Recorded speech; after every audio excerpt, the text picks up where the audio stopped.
डांग भाजपा द्वारा स्वच्छता एवं अहिंसा के पुजारी महात्मा गांधी जी की 155वीं जन्म जयंती मनाई गई।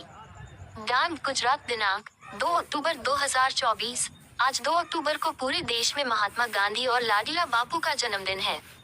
जहां आज इस अवसर पर डांग जिले में एक कदम स्वच्छता की ओर के रूप में बापू की 155वीं जन्म जयंती मनाई गई।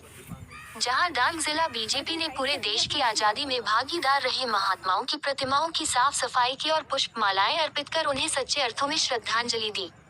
हम सब ये जानते हैं कि स्वपर्मिन पूज्य श्री मोहनदास करमचंद गांधी, जिसे महात्मा कहे या बापू, जिन्हें भारत में राष्ट्रपिता के नाम से जाना जाता है, अहिंसा, सत्य और नागरिक अधिकारों की उनकी विरासत दुनिया भर के लोगों को प्रेरित करती रहती है। गांधी जयंती केवल ये महात्मा गांधी के जन्म का उत्सव तो है ही, साथ ही उनके अहिंसा, सत्य और न्याय के शाश्वत मूल्यों को आगे बढ़ाने का एक अवसर भी है। गांधी जी की विरासत युवाओं को प्रेरित करती रहती है, जिससे ये दिन न केवल भारत में बल्कि दुनिया भर में महत्वपूर्ण हो जाता है। तब आज इस अवसर पर डांग जिला भाजपा ने कार्यक्रम के बाद सभी कार्यकर्ताओं ने आह्वा के खादी ग्राम उद्योग के स्टॉल से खादी वस्त्र भी खरीदे थे। साथ ही साथ डांग भाजपा महामंत्री हरिराम सावंत ने कहा कि डांग जिल्ला वती आज आह्वा नगरनी अंदर आवेले महात्मा गांधीजी, बाबा साहेब आंबेडकर, डॉक्टर सरदार वल्लभभाई पटेलની प्रतिमाने आज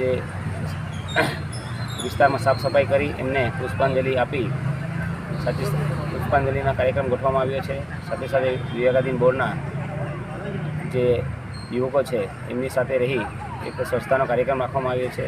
તેમજ આજે તમામ ભારતીય જનતા પાર્ટીના કાર્યકર્તા આજે ખાદીની ખરીદી માટે જવાના છે। એ પ્રોગ્રામ પૂર્ણ કરી આજે વિવિધ પ્રોગ્રામો જે ભારતીય જનતા પાર્ટી આપી છે એને સમય અલગ અલગ જે ફાળવવામાં આવે છે, સ્થળ અલગ અલગ ફાળવવામાં આવે છે। એટલે સમગ્ર ડાંગની અંદર આજે દરેક બૂથમાં સાફ સફાઈ થાય અને બાપુને સાચી શ્રદ્ધાંજલિ મળે એવા કાર્યક્રમ ગોઠવવામાં આવ્યા છે।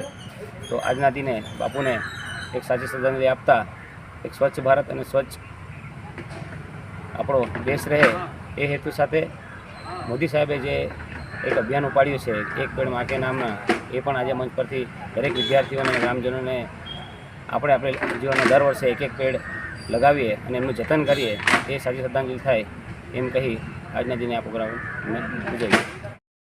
ખાસ અહેવાલ બાપુ મહાલા ડાંગ, દર્શન ન્યૂઝ ગુજરાત ડાંગ।